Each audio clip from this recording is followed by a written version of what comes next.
I want to introduce you, you probably know her, Jennifer Lundgren, our Provost. I asked Jennifer to give us an overview over the major realignments, academic realignments that we had on campus and were implemented starting fall last year. And so there should be at least some idea of whether we're in an achievable trajectory towards what the goals are. So I would like you to tell us, because although we're not employees anymore, we're keep on being interested in UMKC. What were the reasons behind the changes?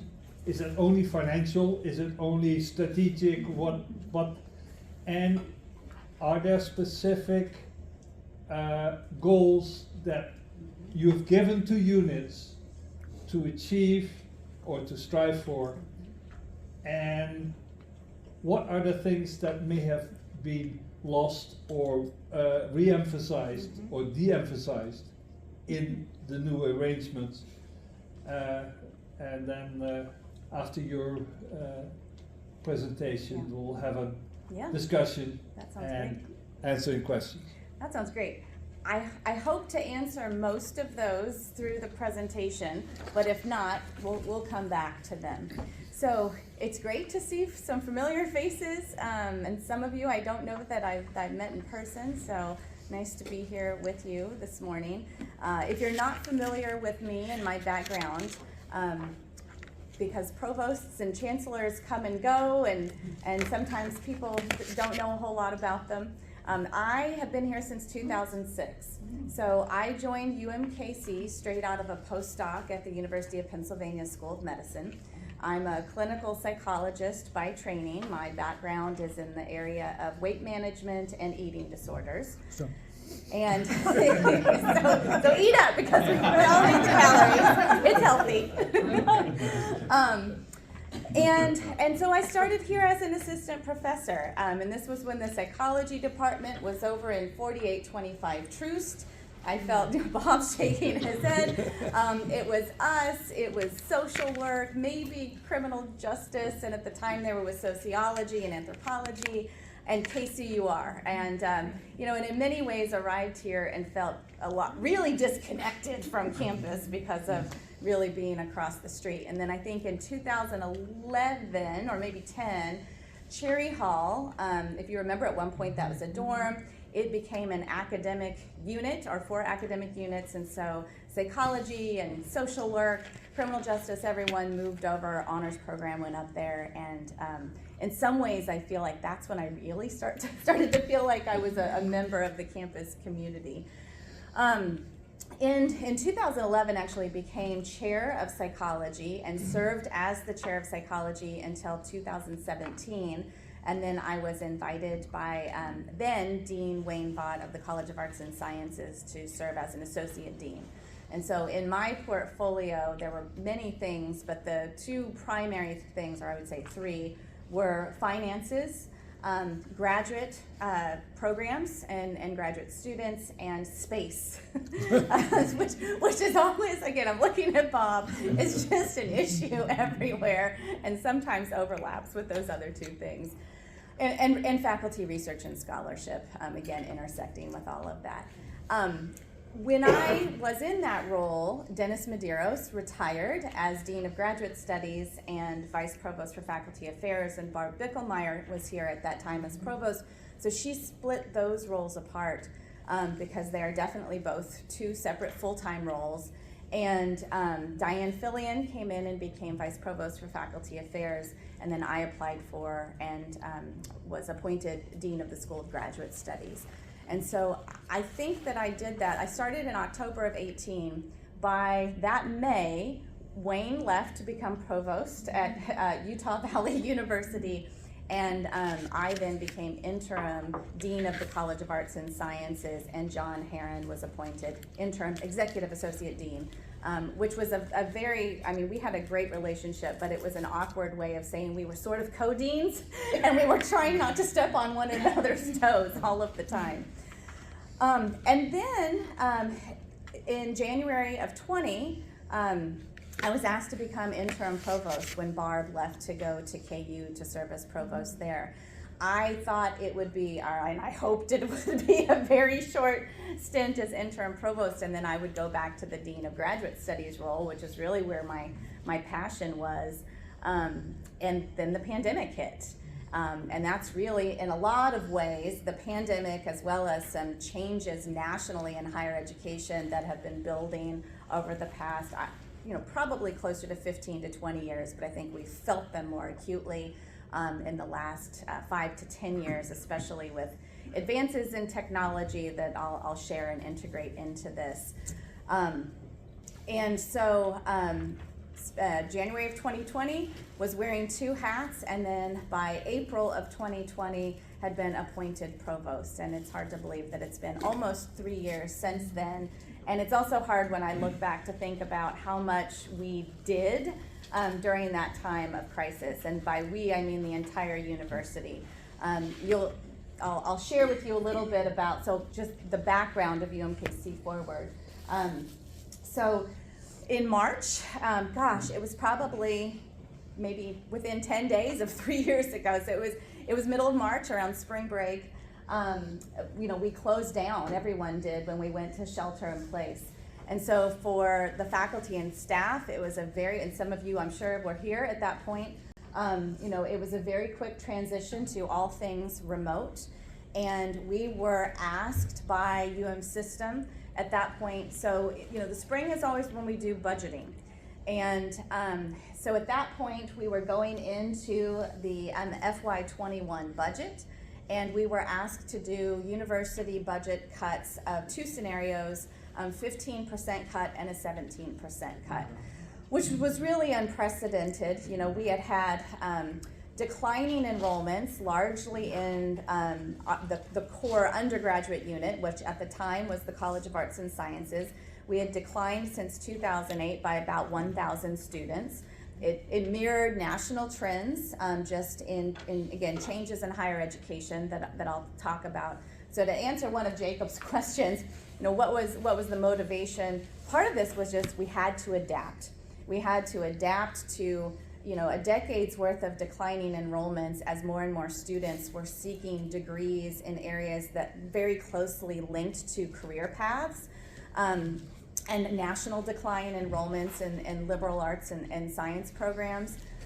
And we also had to adapt really quickly to what we all thought at the time, and not just our university, but a lot of universities thought would be sharp enrollment declines as we went into fall of 20, as well as just we were uncertain what would happen to the state appropriations. We, along with many other universities, had to give significant refunds to students for residence halls because many students wanted to move out of the residence halls, and it was very difficult for them, by the way, to stay there. And then when students became ill, what do we do with them? How do we make sure we had all of the appropriate, cleaning? And so we even had students it's fascinating to look back and think about how we just so quickly went into crisis management. We had students, international students, that were coming to visit us for the spring semester. And at that point in time, people just didn't realize they should stay where they were. And so, unfortunately, we had some students arrive, and the CDC guidance was 2 weeks of quarantine. And so we had students that, again, thanks to Bob's team, we had to find, UMKC owns many homes. We had to find some empty homes, get them ready for students, and then figure out the food delivery. A lot of things that now we wouldn't worry about, but at the time there weren't tests. It was a fascinating time for trying to adapt. And so it was in that context of kind of thinking that the sky is falling, that we knew we had short-term budget challenges, and everyone rose to the occasion and made some really difficult decisions. But we also knew that long-term we had to make some changes anyway. The chancellor had been here, he will have been here 5 years, so he was within his first, 18 months at that point. And so we pulled together what was called UMKC Forward. There was a Team A and a Team B. And so Team A focused on, there were about 115 plus people, give or take, faculty, staff, administrators who oftentimes are wearing multiple hats of faculty and staff, and students and some of our trustees that participated in Team A and Team B. And so Team A was focused on for academic and administrative units, and then what we often call our academic support units. It's everything that reports up to the provost. So libraries, graduate studies, admissions, career services. We did a deep dive into operations, budgets, staffing, processes, and were there areas where we either could eliminate functions or roles? Were there areas where we could combine and create efficiencies, or were there areas that we, just needed to do a little bit differently to be a little bit more productive? And I'll give an example of one of the downsizing that occurred, and a lot of this was also just happening naturally. So the provost office, when I stepped in, had a provost, a chief of staff, and 3 other staff. One person largely did finance, one person was the executive assistant that did the calendaring, and another one was a special projects person that kind of did some backup and floating. I now have me and a senior executive assistant. And I'm not necessarily saying that's a good thing. We're at a point now where I've actually decided I'm moving forward with, it won't be a chief of staff, but a special projects person to help a little bit more, because you reach that point when you are so lean that you are now more inefficient than you were before. But there were a lot of things tough questions like, why do we need to have all the vice provosts that we have? Do we need to have all the vice chancellors that we have? And at the same time, on the academic unit side, do we need to have as many schools as we have? Do we need an honors college versus an honors program? Why is it that biology and chemistry are a freestanding school and not part of either a College of Arts and Sciences or a larger science school? And there had been some conversations even before COVID about some reorganization of the academic units. There was actually probably a year's worth, I would say it was longer than that, an initial conversation about reorganization when Barb Bickelmeyer was provost, and that's actually what led to chemistry going to becoming biological and chemical sciences, and theater moving over to the conservatory. And there were lots of other ideas thrown out at that time. Not all of them stuck. And so that's what Team A was doing, was really revisiting that. And then Team B, we knew that we could not just go into a mode of efficiency, shave, cut. We had to invest. And I think that's been one of our historical challenges, at least since I've been here, is we've gone, cut. There's never been, now that we've cut, how do we reinvest? And just very specifically in things such as marketing and recruitment. We know, and just if you're not from, and not that anyone necessarily would be, but of the whole university budget, about 30% is supported by state appropriations. The rest of it is tuition. So even though we're a state-funded university, and actually that puts us in a lot better position than a lot of schools in a lot of states. But the only 30% is funded by the state. So even when the state, and the governor last year had a significant increase for us, and this year there should be a significant increase, it's wonderful, but it's only about a third of our budget. And so we really do have to adapt and grow and find ways to bring in more students. At the same time, we also needed ways to bring in more support for research. And we really had goals in our strategic plan to, I think the goal was almost to nearly double expenditures in 10 years. So lots and lots of growth goals in that strategic plan. And so Team B really focused on, all right, so where are we going to invest in students, where are we going to invest in faculty and staff, and where are we going to invest in research so that we can achieve some of these goals while we've also had to make some hard decisions. And then of course, the why, COVID, but even before COVID, I would say this, COVID provided us an opportunity to fast track difficult decisions and strategic decisions that the university needed to make for a long time, because it was just steadily declining and not able to turn around. And we've really seen a turnaround since COVID, and I'll share some of those successes with you. So I have a homework assignment for this group. If you are so inclined, I really encourage you to read this book. It's The Great Upheaval, Higher Education's Past, Present, and Uncertain Future. So, if you are wondering how or why it is that we would take apart a College of Arts and Sciences, read this book. If you are wondering why it is that we would focus on careers and spend so much time on career services versus the degree, focus on this book, or read this book. And if you're uncertain about what's happening in higher education in general in the US, this is a great review of the history and where we will be going. And it uses, so Arthur Levine, I believe, was president of Columbia Teachers College in New York City, as well as some other universities.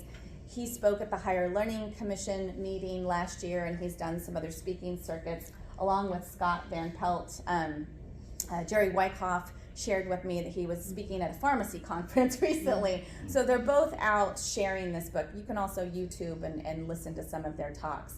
But really what they do is they go through in this book the history of the changes in higher education in the US. And so for what seems to us like a time of upheaval and great transition, it's just one more transition. This is not the first transition. There have been a couple of different transitions.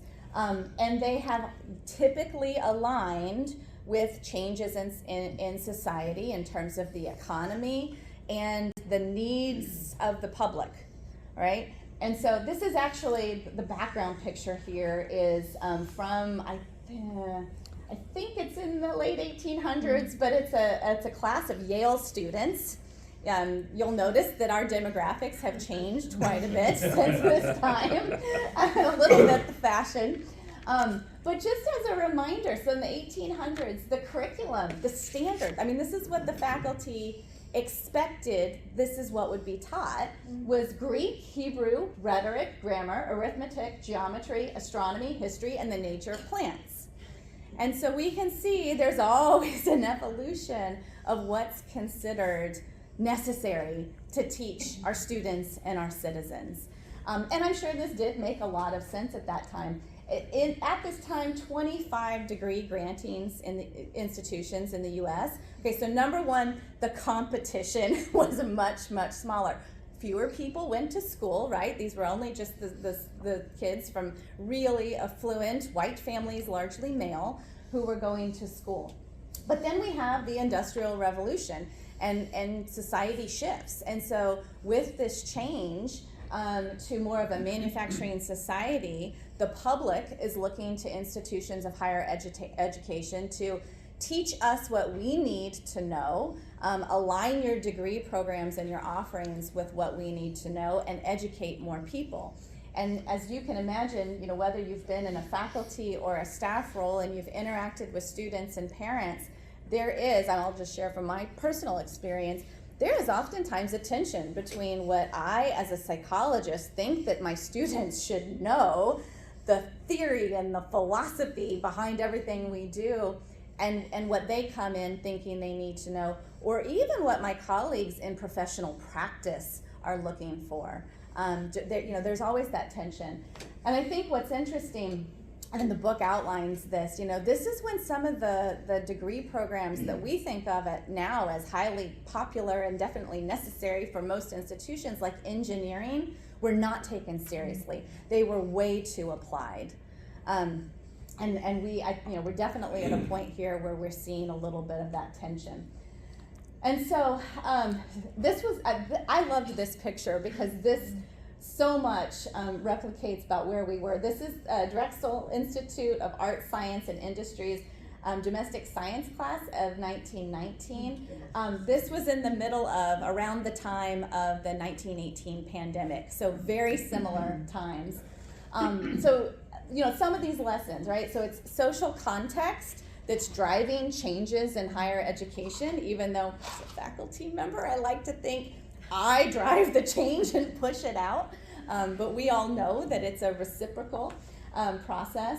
And each time, I'm just focusing on U.S. educational history, that there's been a big shift in the curriculum or a big shift in the way that education is delivered. It's largely been, there's a period of experimentation, adaptation, and then standardization and scaling. And so the book goes through a couple of different industries that parallel ours. They talk about the music industry, right? So there was a time when you went out and you bought, whether it was a record or an 8-track or a tape or a CD. And then what happened as soon as we started having streaming? You know, there was this period of time of experimentation where, I'm blanking on the name of it, but I remember creating my own CDs, you know, because you'd go and you download it for free and you wouldn't have to buy it. And then, of course, quickly there were regulations and new process put in place. And the same thing with the film industry. You know, think about when Netflix came out, how that changed everything. And then, so music and film. Oh, the newspaper industry. That's the other one that they really talk about. Yeah, the newspaper industry. And, you know, the ability of an industry to adapt, you know, that's all the difference between whether or not they're Blockbuster and they're no longer around, or they're Netflix or some other service than they are. And this is exactly what's happening to higher education right now. So has anyone explored Coursera or anything similar to Coursera? Do you know what Coursera is? Yeah? Yeah. I do a little bit of Coursera. I'm trying to understand machine learning right now. And I really like it, which scares me a little bit. Part of the reason why I do it is I need to know what our competition is. And it's easy. It's so easy. You know, it's an app. The videos are incredibly quick. They're small clips. I can, you know, share a little bit of my personal life. So I have a 13-year-old and an 8-year-old. My 13-year-old plays about 2 hours of soccer, even if he's just practicing by himself every day. I don't want him to be by himself, so he goes up to the school. I sit in my car, he does his thing, and I watch Coursera and do other things as well. I answer a lot of emails in my car. But that's what our competition is right now. There's a lot of questioning in the public about, why do we need a degree? Why do we need a 4-credit degree? Think about in the areas of like computer science as an example. If Google, if Microsoft, if these other companies are offering through Coursera and other platforms their own credential, and they are, and you can put that credential on your LinkedIn page and you can get a job without having any sort of 4-credit degree. That's who our competition is right now.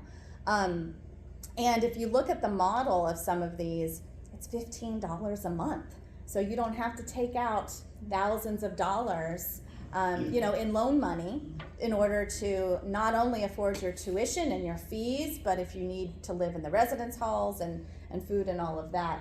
And so, you know, so many of our competitors nationally in this space, it's all online.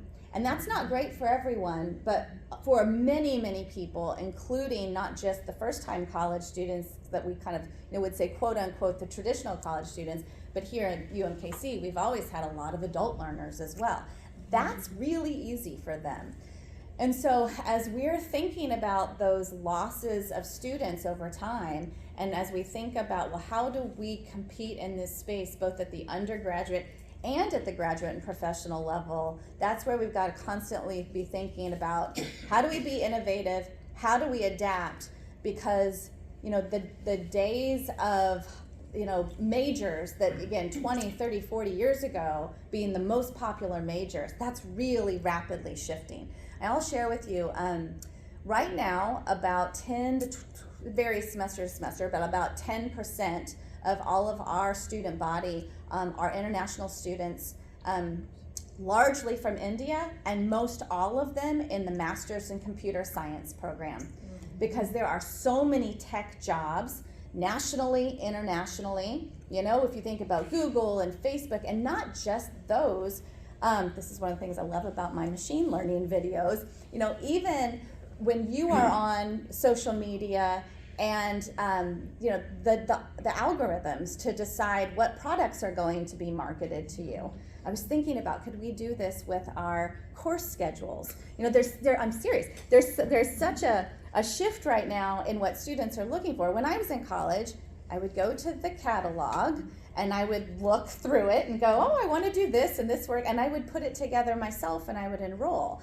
There is an expectation now for many of our undergraduates that there is someone presenting to them, this is what you should enroll in. And then when they get to the end and they've missed a course, then we often get, well, I was misadvised. So even that whole, I mean, I know people don't like to hear this, but that shift to a customer service model for our student body is incredibly real. And it happens everywhere from, you know, we're competing with non-educational or non-traditional educational entities, but we're also competing with, you know, the experience that students want, their advising experience, their career services experience, their housing experience, their dining experience. It's a fascinating thing to kind of step back and watch how universities have responded to this competition. Again, I know I'm being recorded, but I would say this anywhere. You know, we have so many institutions of higher education in the country. I mean, it's a supply and demand issue, and we're really feeling that tension where the demand is in many ways decreasing because people who are very much focused on, I need this for my job, can actually get some of those competencies in other ways, and that the supply is so high. So that's just a constant thing that we're thinking about. I just wanted you to have that background as you think about, why did we make all of these major changes? In many ways, we're in experimentation phase. I don't know that all of these things will stick, but we're definitely in experimentation phase. So just as we think about kind of what are the things we need to be thinking about moving forward, and again, this all is really nicely laid out in that book, but there are lots of demographic changes that we're constantly monitoring. So as we're thinking about the changes in demographics, the needs of students, the expectations of students, the supports that we need to provide to students, barriers that we need to remove for students to be successful, especially those who come in with different life experiences, and again, expectations based on that. Lots of national conversation about the decline in high school graduates. Of course, that's impacting us. It will then also impact not just undergraduate level, but graduate and professional. But there are ways we're trying to address that and combat that. And this also, of course, puts more pressure on that supply and demand. I mean, one of the things right now that we're starting to see nationally is just doing away with this concept of in-state and out-of-state tuition. I mean, if you look around us more and more, it will roll into more of a one rate. That's a big reason why we rolled out the Rue Nation Scholarship this past year. So it is nationwide. If you have a 3.0 or above as an undergraduate, you get the resident rate. Because it's just too difficult for us to be competitive when Arkansas has done that, and I think Kansas is moving in that direction. And we actually, for the first time, as I was talking about investments and putting a little bit more in if we're actually going to see change, we are marketing in Texas, Oklahoma, and Arkansas pretty heavily, and especially concentrated in the urban areas of Dallas, Tulsa, and then a couple of different places in Arkansas, in addition to pretty heavy marketing in St. Louis, where we've long had a pipeline of students, and then down in the Springfield, Joplin area as well. You know, the other thing that you'll probably pick up on this or hear more about this or just observe this over time. But right now we have a lot of need in the rural areas as well. And so even though our mission is and our identity is as an public urban research university, and that will not change, we do have, for example, a medical campus in St. Joe that's focused on rural medicine. The chancellor and I were in Chillicothe 3 weeks ago now, meeting with their teachers, one of the local community colleges in the area, some of the attorneys in the area, and the dentists in the area. As an example with dental hygiene, it's 6 months to get a dental hygienist to clean your teeth in that area. You can get a dental appointment with a dentist faster than you can a dental hygienist, because people are they're leaving and not necessarily coming back. So we're trying to talk, especially up and down the western side of the state, are there partnerships that we can have with some rural school districts to, at the high school level, get students connected to UMKC, or even a pathway through their community college, then to UMKC, and make that easy, and then pipeline more professionals back into those communities. The other thing just about the economy, we in higher education have been so focused on, fixed, right? Like, I have a class, it's Monday, Wednesday, Friday at this time, or Tuesday, Thursday at this time. Everything is on demand right now. And our students who are coming here, even us, it's the Amazon model. You'll hear the chancellor talk about this. It's I want to go on, find exactly what I need, and I want it delivered by 3 p.m. today. And so when students go to enroll and they can't find a class, or there's confusion about what degree programs we offer, they quickly will go somewhere else. So we're also trying to do a lot of investment in updating our websites. We've added degree finders for the undergraduate programs and the graduate programs, so that there's just less that prospective students have to sort through. And then most important to all of this is a huge technological and digital revolution that we are in right now that's really changing all of this. And so I won't belabor this too much, because I know you're really wanting to hear about the unit reorganizations. But just some things for all of us to think about that I've shared, that these are the things we're really up against in all of our decision making and as we try to be strategic. Okay, so by the time we had gone through all of UMKC Forward, what we came out with, and this was all of the committee work, we had also had some really good conversations, all by Zoom, because everyone was still sheltering at this point, with community leaders, civic leaders, the CEOs of businesses, healthcare agencies, folks from our regional school districts, about what it is that you value or in UMKC, but our students are used to much more all the way through high school support and guidance. And so when they get to us and they're looking for, well, where's my career services office that's going to help me figure out what my major should be, and where's my professional advisor? And so we just wanted to really think about taking the model of FACET, which had worked really well for many years, but focused on teaching specifically, and expand that to both teaching, research, community engaged scholarship and teaching. So that was, again, coming from Kansas City needs us to be more present, and we need to engage more with Kansas City if we're really going to be Kansas City's university.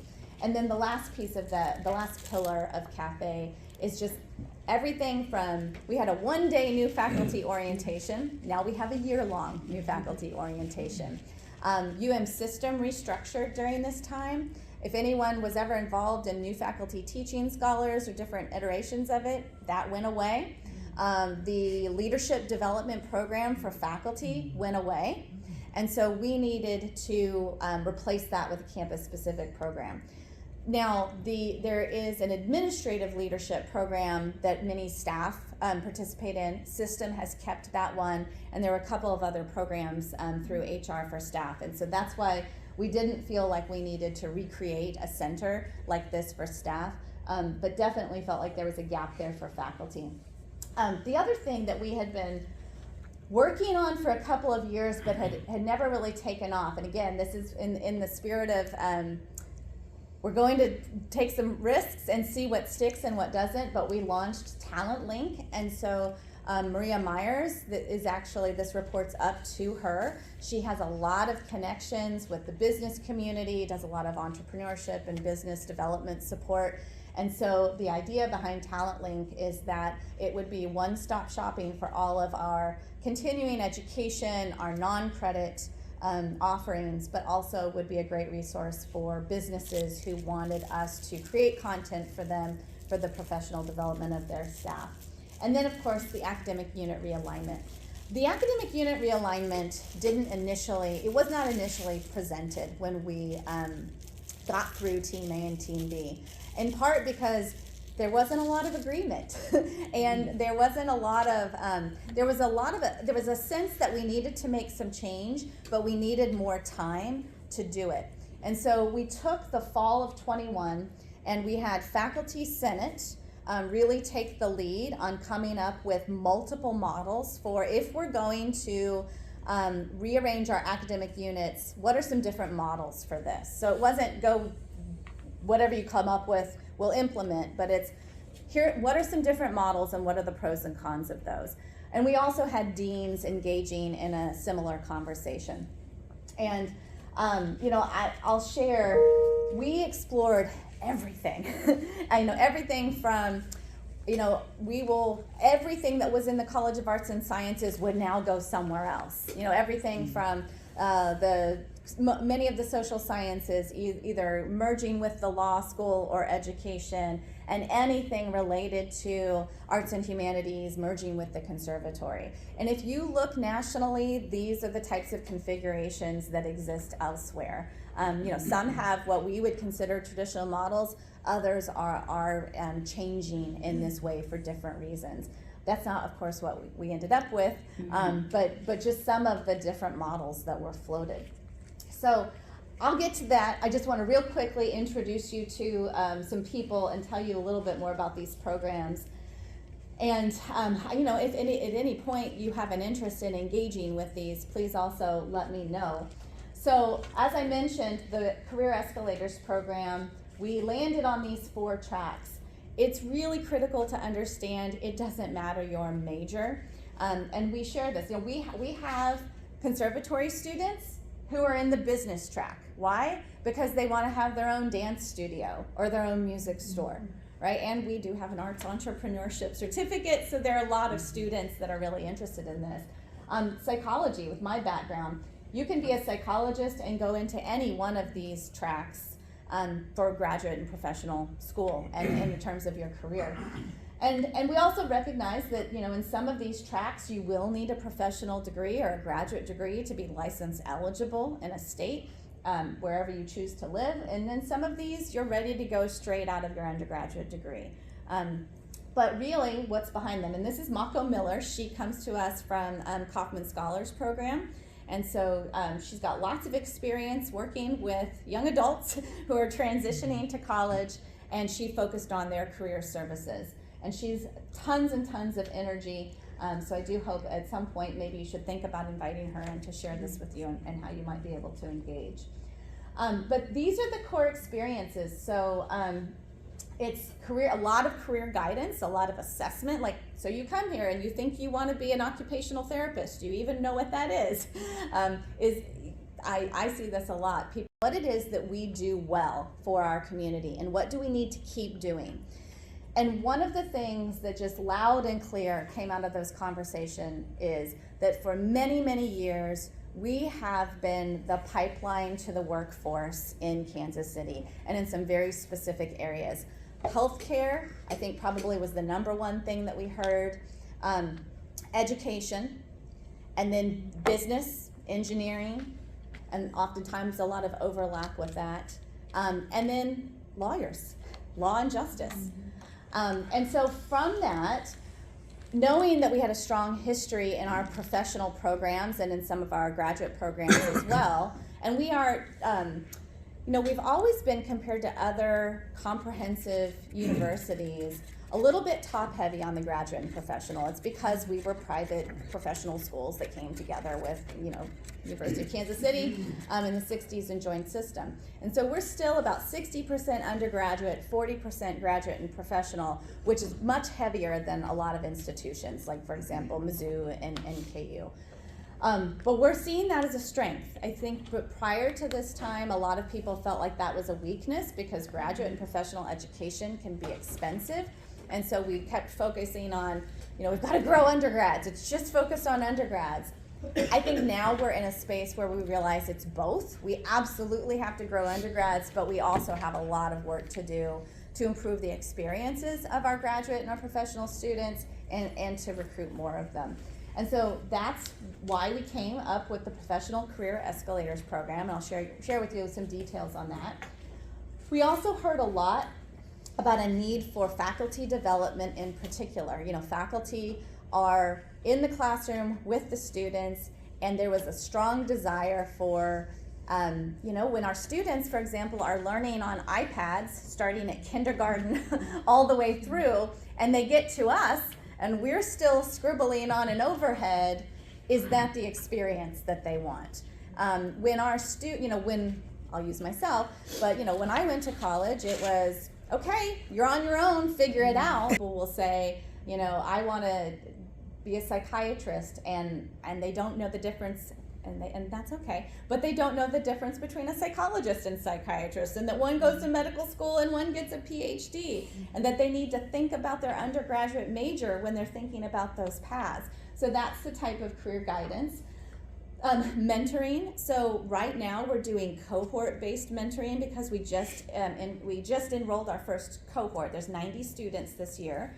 We're hoping to bring in additional 200 next year and then keep building, and to the point where it can serve between 800 and 1,000 students. So we have some experimentation with scaling that we're going to have to do. But the idea would be in the first couple of years, students have more group-based mentoring when they're still just trying to figure out, well, I came here because I thought I wanted to do this, but now maybe I don't. But by the time they're juniors and seniors, we want them to have mentors, people who are in the field doing exactly what it is they want to do. So that may be faculty, that may be staff, that might also be people in the community doing that job. Experiential learning is a big piece of this, and so we're finding that that it certainly does not work to have semester-long or year-long internships for everyone. Many of our students, this, many of them work full-time. They have kids, they're taking care of parents or others. And so this idea that they can just, not work for a semester and do a 20-hour-a-week internship, and by the way, pay for it as a class, isn't realistic for many of our students. So we're trying to help them find shadowing experiences that might be anywhere from 1 day to a week. You want to go to medical school and be a surgeon? Let's have you sit in on a surgery. And they're actually doing this. I mean, it's been really fun to see how many people in the community, and even some at a distance. We've got alumni. I think Mako was telling me there's a physician that is in Nebraska that's interested in engaging with the students virtually now, but maybe a field trip at some other point. The access preparation is really key to removing barriers to entrance for professional and graduate schools.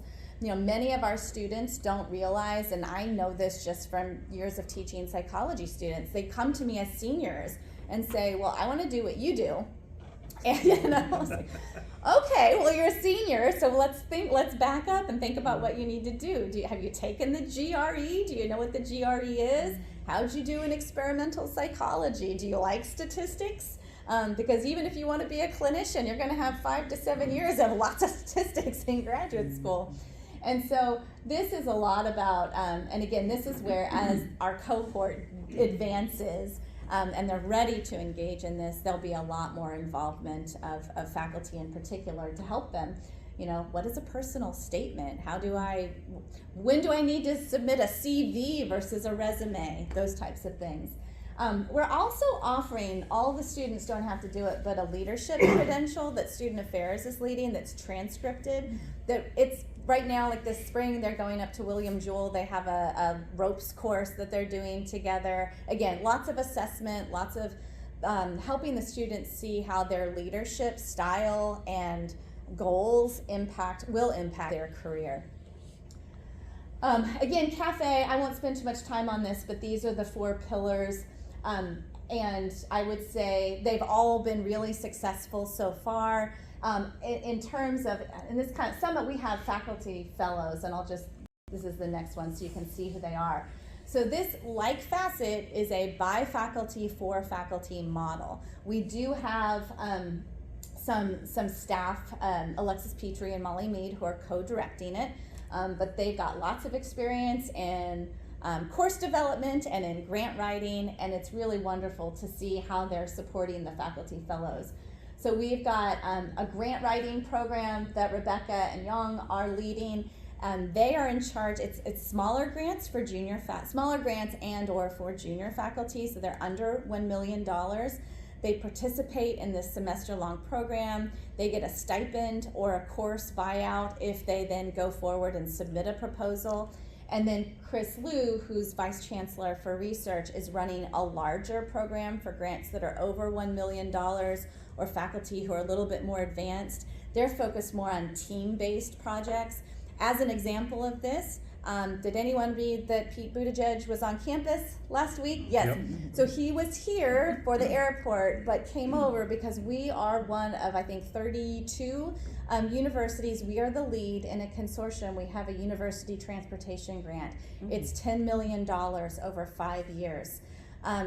You know, and the faculty who are participating and doing these team-based grants and even the individual investigator grants, some of these faculty have never applied for grants before, or it's been years since they have. And so there's just a lot of energy in this right now. And of course, not just in the research, but lots of interest right now. There's a whole group leading a peer teaching evaluation program to teach people how to be, to do peer teaching evaluation, because for so long we've just had our course evaluations, and it's very quantitative and numeric. And so everyone's learning from one another. And then the service and engagement team, they have been wonderful. Billy has been bringing lots of new and exciting ways, again, kind of bringing a big data approach to understanding assessment. And so has some creative ways to make it a little bit more exciting for faculty, because I think that's one of the things that those pressures from Higher Learning Commission that have weighed on all of us for years. Hadara has led a lot in faculty recognition. And I just want to point out, Peter, we have 3 faculty this year who are finalists for Fulbrights. And so there's a huge interest right now in Fulbrights in particular. And we have another group, Viviana's not listed up here, but Viviana is leading a team trying to identify faculty for national awards. And again, these are things that are important because they bring additional recognition to the university and help raise our profile. And then Arif is leading a chair development program, and Sarah a mid-career. So I just wanted to share with you a little bit of the movement in research, because it's been the most striking of all of our strategic plan metrics. So you can just see here, these are the total number of proposals that were submitted for the 3 previous fiscal years. We are partway through this fiscal year, and we're already at 334. So the number of proposals by more faculty is growing, and we're not, even though we're doing a lot of faculty hiring, we've had a lot of retirements and a lot of transitions, so we're still not up to the total number of faculty that we had before COVID. So it's impressive how much everyone's working. I think this is one of the critical things for us, and as we think about financial support of the university so that research doesn't cost us as much and hopefully then contributes financially. The award amounts, I mean, we've just gone again from, and the strategic plan came out in 2018 and we were less than the 48 million. It's just amazing how much work the faculty are doing in the area of research. And of course it's the staff as well. I mean, they do it in partnership, and we've been really fortunate that the chancellor has seen this, and wants to invest in it. He himself has a very strong research background, So we've added pre-award staff and post-award staff and grant writing staff, and they're getting trained and doing things, it's, we have more of a strategy than we've ever had. And it's not just in the STEM disciplines. If anyone's followed what's happening in digital and public humanities, it's awesome. Go visit the library and the space that we've got in there. So it's across disciplines. And then you can just see here a little bit about kind of where the dollars are coming in at. And I think it's important because there's a lot of lore sometimes that, like, I mean, if you're familiar with Tony Caruso's group in MIDE, they are wonderful. But I think sometimes I hear, well, it's all in MIDE, but it's not. I mean, you can see that the dollars are coming in across the university. Medicines, and I would just say, because this particular slide, I believe it includes, this might include some of the HRSA money that supports some of the work that's happening in St. Joe. But in general, and then this is a big education grant that they have, so across all the disciplines, really good work happening. Okay, now, the main reason why you had me here, so with all of this context. So again, we could have stayed exactly as we were. We knew that we needed to create some administrative efficiencies. I think for a long time there were questions about, again, why was it that biology was able to just leave the College of Arts and Sciences, and how is it that biology and then later chemistry is its own independent unit? Why did that configuration exist? And those of us who were exploring this weren't here when those decisions were made, and so I'm sure at the time they were rational and they made a lot of sense. But as we started thinking about, what are we hearing from faculty in particular about the barriers to collaboration, so often we hear about competition among units. And so this is one thing that we're really trying to change in terms of culture. We are not competing with one another. Our competition is outside of the university. And our goal should not be to, and I used to, I can say this from personal experience in my faculty and my chair and my associate dean role, we would get so focused on, well, we can't allocate student credit hours that way because it will impact our budget this way. Rather than focusing on bringing in new students, it was this focus on, well, with the health sciences, if nursing starts this new program, are they going to take our pre-health majors? It was constant conversations about that. Yeah, if you were from outside of the College of Arts and Sciences, you might not have known that, but I can't tell you how many meetings. Even outside yes, of the college. How many meetings there were in the College of Arts and Sciences about some other unit taking their student. And, and so much of that, and I feel it's a lot of wasted energy. It's so much wasted energy because what's happened is actually it's changes happening in higher education, and that people thought was internal pressures, and some of it of course is always budget models impact behavior, absolutely, but there were also a lot of other changes happening in the career paths that students wanted that were leading to those declines in majors, not just other units stealing them. But with all of that as sort of the historical background, there was a lot of energy, especially in Faculty Senate, around some sort of school of science and engineering. And there was a sense that, that if one of the goals was to reduce the number of deans, and in the end, we ended up reducing actually 2.5 dean positions. So the Dean of the Honors College, that went back to an honors program. Gail Levy runs it. And then, no longer having biological and chemical sciences as an independent unit, and all of that rolling up now into interdisciplinary divisions. If you've not checked out the website for science and engineering, they don't have departments. They're interdisciplinary divisions. They have all of the same programs, but they are working now in much more of a team-based interdisciplinary approach. And by all accounts, they're very excited about it. You might hear different, but I hear that they're very excited about it. And again, they're doing excellent in terms of, we've just launched a new biomedical engineering degree, another example of that. It's incredibly interdisciplinary by nature. So there was lots of excitement there. And so it left us with, well, if we move in that direction, what do we do with the humanities and the social sciences? And I would, at that time, throw in social work and psychology that were in the college. One option was to leave it as it was. Another option, as I mentioned, and lots of different iterations of this, were to completely break it apart and merge our undergraduate departments and programs with some of the professional schools. And another option, and if you look nationally, you won't be too surprised, or you might be surprised, but once you start looking, you'll realize there are actually quite a few universities where they will just have either humanities and social sciences together, or they will even have split those apart and have schools of social sciences and schools of arts and humanities. Keep in mind, our general education program hasn't changed. So students are still taking in their general education and in their first couple of years courses across all of these programs. So I don't think anyone, the faculty, the administration, there was never an intention to, you will just take engineering classes, you will just take psychology classes. So that hasn't changed. What I think has changed is opportunities for synergy. So I'll use my discipline as an example.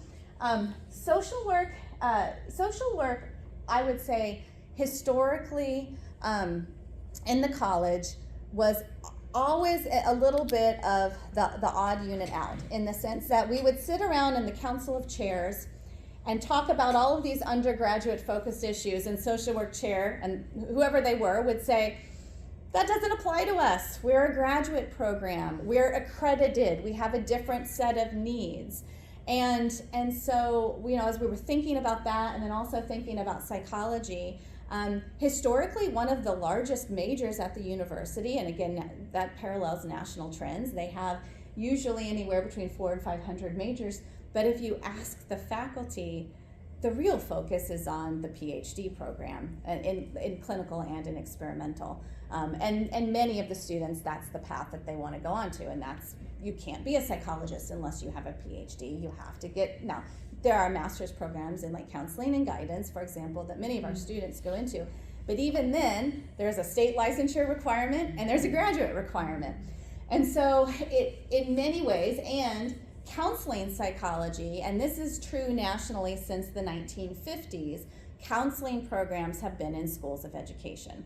And there are lots of I used to teach the history of psychology, so there are lots and lots of reasons why universities and accrediting bodies made those decisions, that clinical was oftentimes in the colleges of arts and sciences, and counseling was in education. But it's the same accrediting body. It's the same accrediting criteria. If you looked at the psychology and counseling psychology PhD programs, they shared more than half of their courses. And so rather than have both departments continually, like, we need more faculty, it made a lot of sense to say combine forces. And so that's why we ended up pulling social work and psychology out. Not only was there already a lot of overlap and synergy in the teaching and a lot of overlap in the research collaborations, but everyone in this school now understands external accreditation. Everyone has, in some way, can work together if they're so inclined, no one's forcing them, but if they want to impact mental health in schools.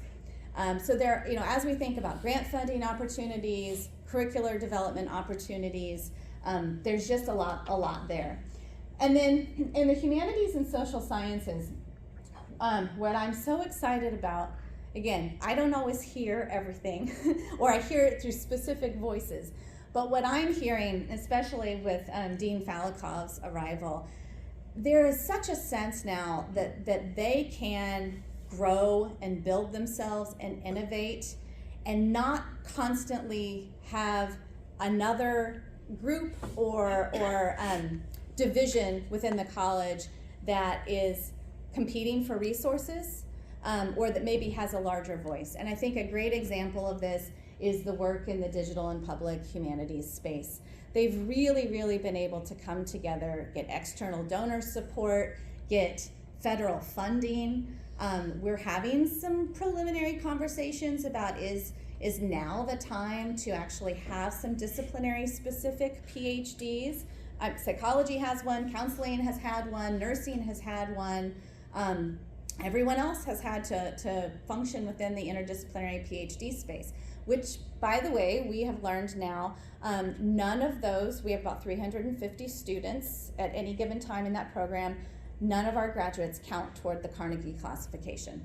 They don't count towards STEM, they don't count toward humanities, they don't count towards social science. And so if we want to start thinking about, how far off are we from becoming R1, that's number one thing that we've got to fix.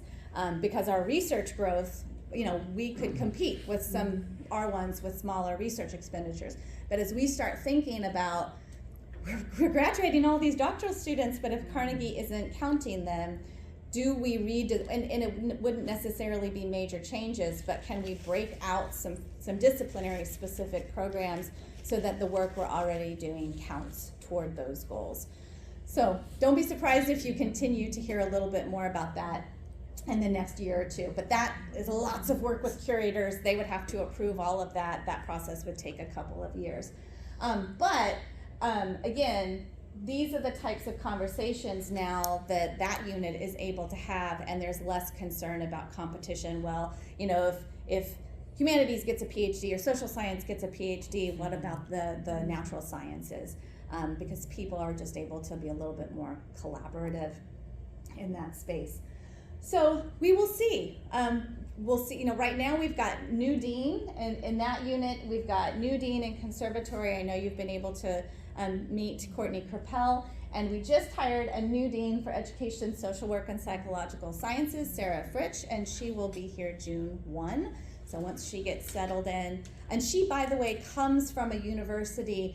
They don't have the exact same configuration as us, but it's got more than just education in it. It's got some other disciplines in it. So I think she'll be have some experience in how to navigate that. So that's the background and the rationale, and we'll see how it goes. But so far, I'm not hearing, on the faculty side, I think a lot of the worries that we were originally hearing, they've largely, people are doing their work now. They are, I think, embracing their new identities and their new units. And I think one of the biggest challenges that I heard last year during implementation, it was less about identity, but just more about the time to create a new school. And now that we've created them, some of the burdens around, we've got to create new bylaws, new committees, all of that. Now that it's in place, I think things have largely settled down, and people are just focused on moving forward, especially in this, as COVID has changed. I talked through all of this, but I don't want to minimize. There's definitely a letting go and a grieving of the past. Some of my own colleagues, when we first rolled this out, I think they would think differently I know they think differently about it now just based on personal conversations, but I would say some of my psychology faculty colleagues it was grieving. It was grieving an identity. And again, myself included, when I think about, I told you I came here from Penn, I was a postdoc in a school of medicine. At the time that I took this job, it was a very purposeful decision that I did not want a career in academic medicine. No offense to any of my colleagues who had that path. That's not what I wanted. I wanted to be in a college of arts and sciences with psychology faculty. And so I can completely appreciate that if that's your identity from undergrad through grad school to your faculty position, and now you have new colleagues, that's scary and uncomfortable. But I kept reassuring them that through my lens, everybody here is nice, and there are lots of other people to get to know. So you'll be fine in making new colleagues that you've actually worked with for 15 and 20 years. So lastly, I'll just leave you with some general updates. As you know, lots and lots of dean searching. I'll say this only because I don't want it to worry you. This is happening nationally. Mizzou, I think it's a competition every time I talk to their provost about does LATA or do we have more dean searches happening at the same time? We just had our 4th law dean finalist on campus here Monday, Tuesday. And so we will be making some decisions about the law dean. Probably you won't hear anything about it for a month or so. Just at this point forward, it's a lot of feedback gathering, negotiating, and then sometimes we aren't able to announce until we coordinate with their home institution. And we are also doing a search for the Dean of the School of Nursing and Health Studies. And Joy has done a wonderful job, and she's been in an interim role, and so we're doing a national search for that. So stay tuned. And then the Dean of the School of Medicine, and we will launch that search May 20th is when, you know that before anyone else at this point, but there'll be an announcement coming out about it. They're starting to set up some stakeholder feedback meetings, and like I said, the committee kickoff meeting is scheduled. I think if I said May, I meant March 20th. So just some, how are we doing overall? Our applications, our admissions, and our confirmations are up for fall.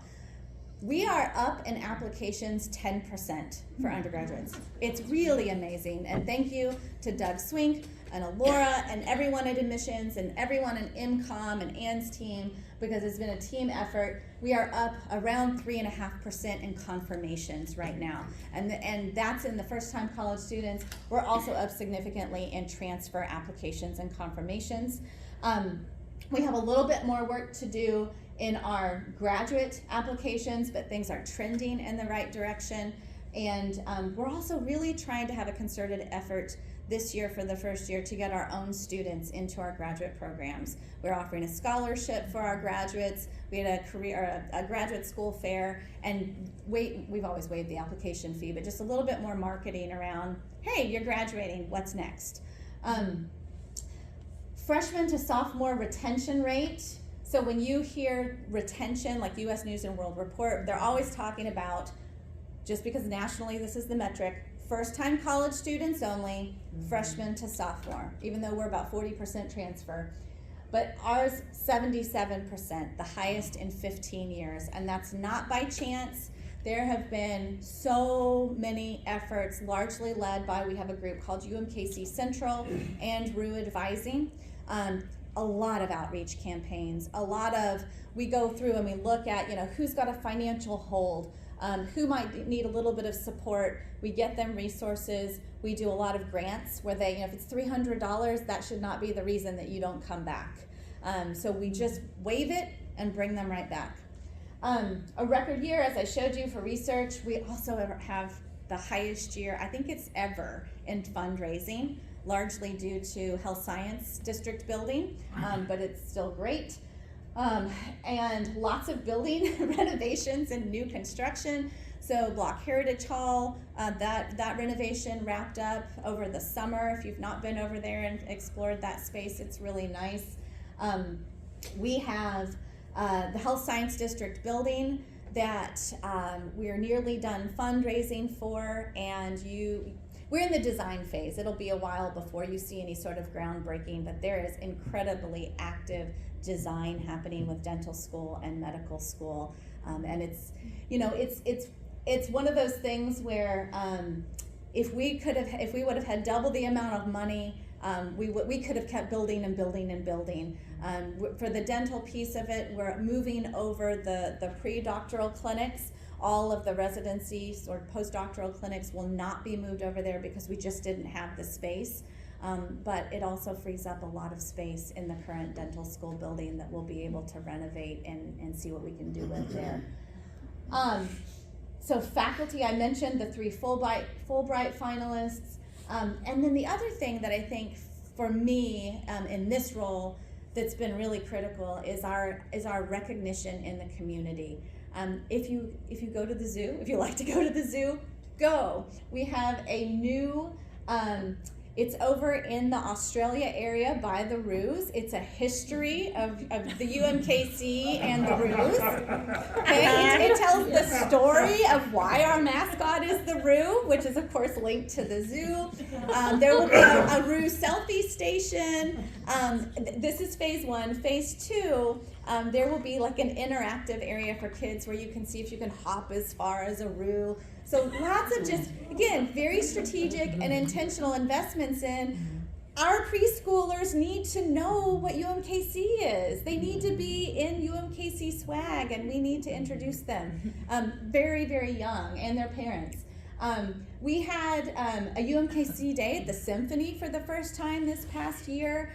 Faculty, staff, students went. It was an engagement experience for the first semester experience course students. So all of our freshmen, as part of the general education program, they could go there and get their points, but hopefully they enjoyed it as well. And it was a free symphony experience.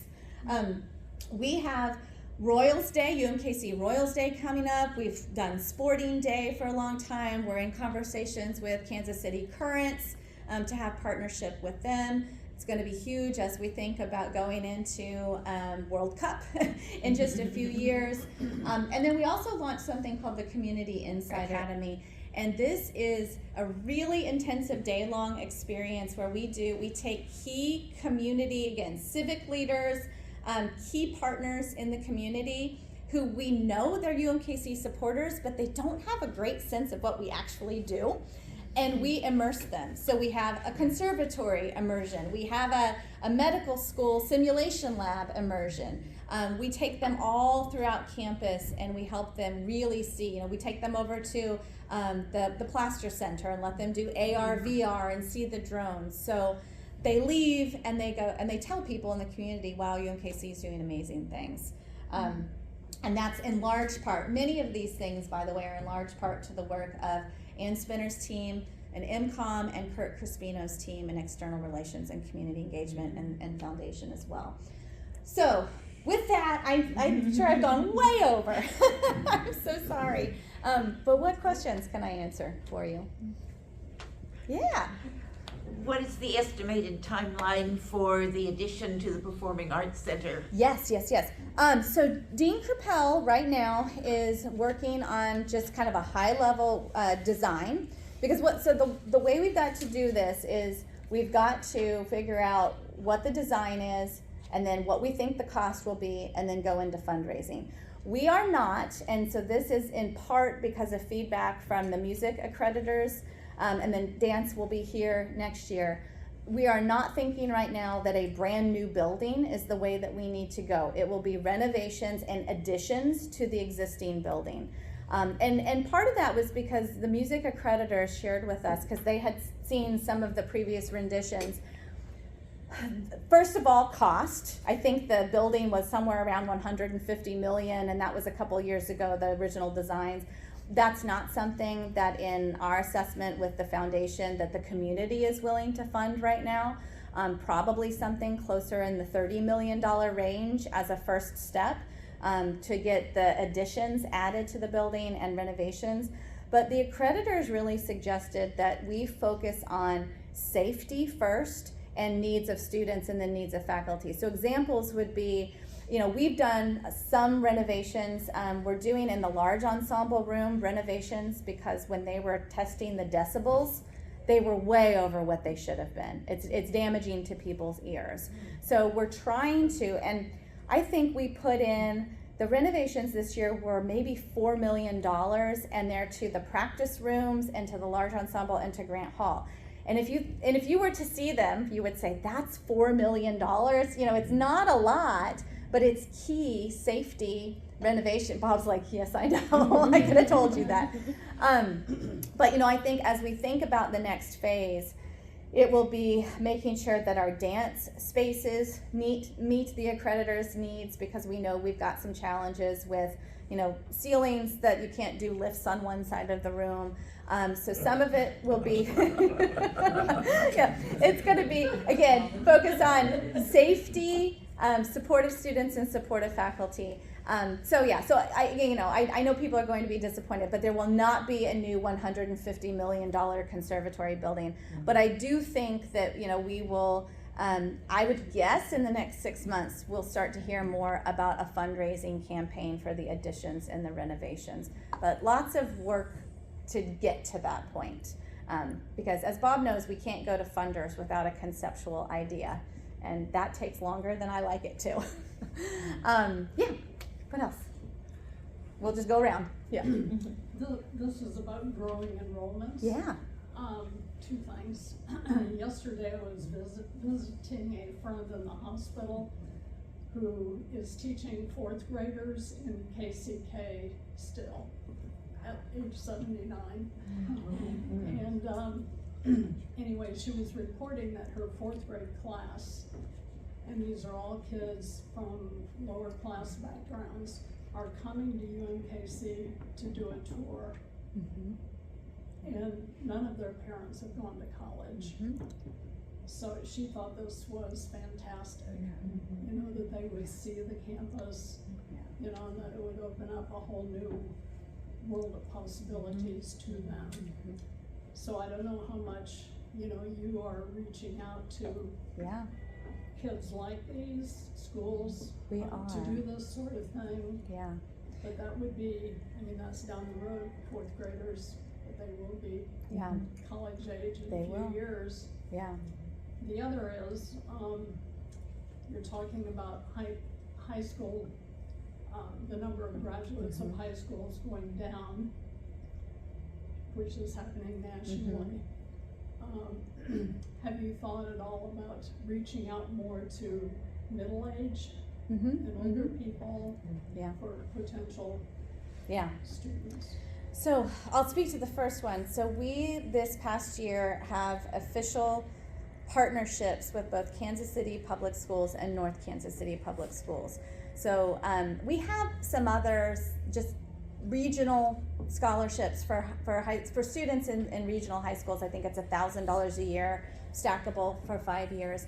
With these districts, we made it $1,500 a year, stackable with other scholarships. So for example, if you are going into the Career Escalators program, that's a $2,500 scholarship. If you're graduating from KPCS or North Kansas City, it's another $1,500 plus any other automatics. We also have a program, it's called RU Advantage.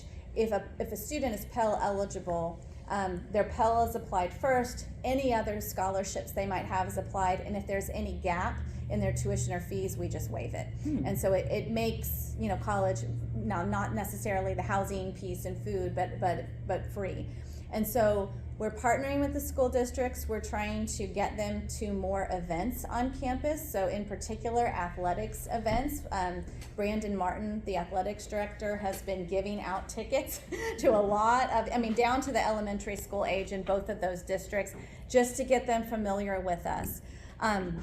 You know, we have regular, I was gonna say, I knew there was another big initiative, but this probably won't be at the scale that we had originally hoped. So, you know, we do the high school to college program, which is, you know, lots of schools and universities have this partnership where high school students take college courses from their high school teachers at their high school. We have partnered again with both of these districts, something they had with MCC that they extended to us as well, called the Early College Academy, and it brings their juniors and seniors onto our campus. Because for the reason that you just mentioned, many of these students are first generation. The idea of a college campus is very scary. You know, where do I park? Where do I get my books? What do I do in between classes? And so we're anticipating, you know, we've got probably 5 students from each district on campus this spring. We're hoping to grow that to about 30 from each district next year. But I did this when I was in high school, and this was a different time. And so you just left the school and you drove to the local community college and you took your classes. I will say both districts are much more protective of the students. They don't, you know, they want it very organized. They provide transportation for them. They're paying for it for the students. They have a chaperone. And so that's one of the reasons why I think I don't see that growing to, you know, 100 students from each district very easily, maybe over time, but it still works on getting the students here. We have a first gen RU program that now, when we started it, it was 50 students per year. This year we are up to 115. They had the first year a 100% retention rate from fall to spring. I mean, it's an amazing, really intense mentorship program. So we are designated a first gen forward campus, and so some students will be selected into that program, but if they're not, and that comes with a scholarship as well, if they're not, we have a first gen affinity group, we have a first gen honor society, we have another first gen org, just through student affairs. So lots and lots of support for first gen students. Now the piece about adult learners, yeah, that's something we have a brainstorming meeting, a group of us, on how do we better support adult learners on our campus, because again, it's of all ages. If you're working full-time, if you've got children, or if you've got other caretaking responsibilities, we have a lot of barriers to be able to meet those educational needs. One of the big ones for many is childcare. You know, it's very expensive to do Berkeley. There aren't a lot of slots, but is there some other way that we could approximate, like drop-in services that a lot of community centers or YMCAs have? It sounds easy, it's a lot more complicated in practice, but those are the types of things that we're trying to work through. You know, it'll be a next couple of year project. Yeah. Yes, I want to thank you for this beautiful presentation, and I was not expecting something like that, but I understood everything. And now the point is speaking rice and beans. Because of that, it's okay. If you did that, that's because you consider us as still as the belonging to the UMKC family. Yes? Good. So, last June, I presented a paper at the University of Paris, La Sorbonne, and I tried to get some kind. Paris is a very expensive city, and I tried to get some kind of travel grant, thing like that. They told me, no, you terminate your contract with UMKC, and I went to pay my taxes, and the tax operator told me, oh, well, you don't work anymore, you cannot deduct that from your salary. So I'm asking you, do you consider us? I mean, I would like to keep on writing and reading. That's the only thing I can do. I cannot drive a tractor. I don't know. So I'm asking you, do you have some monies? Well, because you know, you talk about it's a legitimate question, but I'll tell you, when I stepped into this role, I think it was the first, well, I mean, it's so different because it was COVID, but the year before was the first year we had submitted a budget to the curators that was not a deficit, where we were not pulling from our reserves. And the curators require, so, you know, if you, for example, go to your dean and maybe you had an account with a little bit of money in it and you like, well, I want to still spend off that, you know, all of those accounts roll up to an academic unit account, and in times where we've had to make cuts, sometimes we've had to just say, well, there's certain things we can't spend money on even though we would really like to. So right now, the curators are expecting a 3%, basically a 3% margin. So even though we are not a for-profit institution, we need a 3% margin every year, which is not a small amount of money, because we have to put money into reserves and we have to have funding. Again, I'm going to look at Bob because so much of this. We have about, gosh, is it close to 350 million in deferred maintenance from the master plan? Yeah. So you know, when to answer your question, there is not currently a pool of funding to support travel for people who are not current employees. Now, that doesn't mean there couldn't be fundraising efforts for that, and there certainly doesn't mean that, I mean, that could be something that Emeritus College with the foundation could take on. I know there's funding for junior faculty, but I think some conversations about, for retired faculty as well. But right now, I mean, we're stable, but we are not, there's not any extra. And anything extra we do have, we've got to reinvest back into recruiting students. I talk about career services. A university like ours should have probably 10 career coaches minimum. I think we have 2. So that's why even though I know on an individual basis it feels like, well, it's just $1,000, but that adds up, and we really have to focus those resources on current students and faculty and staff. But I think there are some fundraising opportunities we could talk about. Yeah. I'll pick up on his comment. You mentioned in your accomplishments that there are 3 Fulbrighters who are all finalists.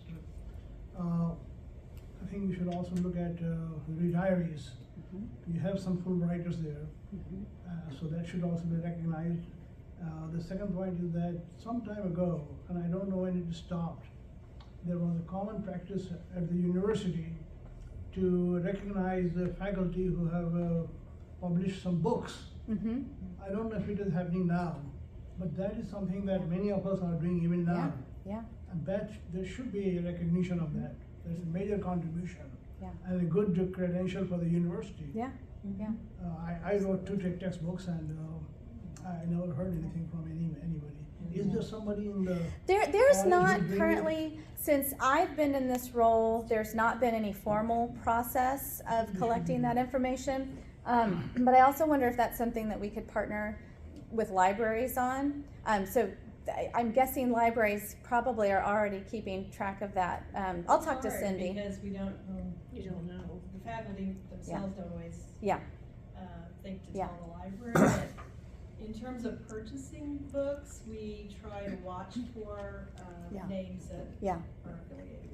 Well, and even, I can talk to Cindy about, is there a way that we could have some sort of, on an annual basis, new books by faculty that we're displaying for the public and the students and other faculty and staff who go through the library? What was happening on the campus is that at the annual chancellor's address or whatever, there Yeah. was an occasion or a setup where the books were displayed. Oh, I okay. think that's easy to do. So I think that should be done. And one other point I want to suggest to you is that when we are talking about young students, middle school or elementary school coming to the campus, I think nothing excites a kindergartner or first, second grader than a piece of beautiful rock, colored rock, and the minerals and fossils. And I think that should be one of the stops, the museum that we have. Yeah. Whoever plans this kind of thing, they should be told that we'll take them there. I brought my 8-year-old there about 2 weeks ago because you are right. I had to order her own rock collection from Amazon, and that one was much You're better. right. But we do. So we do this in different ways right now. Just so everyone knows, that is a stop on the, it's sort of like a scavenger hunt, but on the Take Your Child to Work Day, right? So like we have a lot of employees that have school-aged children. And it stopped during COVID, but last year we brought it back, and it's really fun event. So absolutely, that's a stop for younger students when they're visiting, but right now it's already a stop for the Take Your Child to School Day. I have time for one more if anyone has one more, and if not, anything I haven't answered? I think your recognition that we're a state school with 30% of our support from the state. Well, when I started here, we were a state school, and then we were a state supported school, and now we're a state acknowledged school. It's a hard budget environment to work in. It is. Should we have Curator Williams at our April 1st spring luncheon, and we asked him also about his perception as a curator on our changes in our program. And so should we ask him at this point about what his perception is about our interdisciplinary PhD program? Or is that not in on their view yet? He's not on their academic affairs committee. But he's the board chair. He is, but it goes through committee first, and generally what happens is committee decides whether or not it goes to full board. I think that any questions like that are fair game, but he might not have enough background context to understand, to be able to answer it. But the point is, we can still, since we're a couple of weeks ahead, ask that as a question to consider. There's a real need to do this so that it impacts Carnegie classification. The other thing is, as we think about recruiting students, we know that in some areas the interdisciplinary PhD has worked, and in other areas it's been a barrier to student recruitment. And so I think those two things in particular. All right. Thank you. I appreciate you having me here today. Thank you.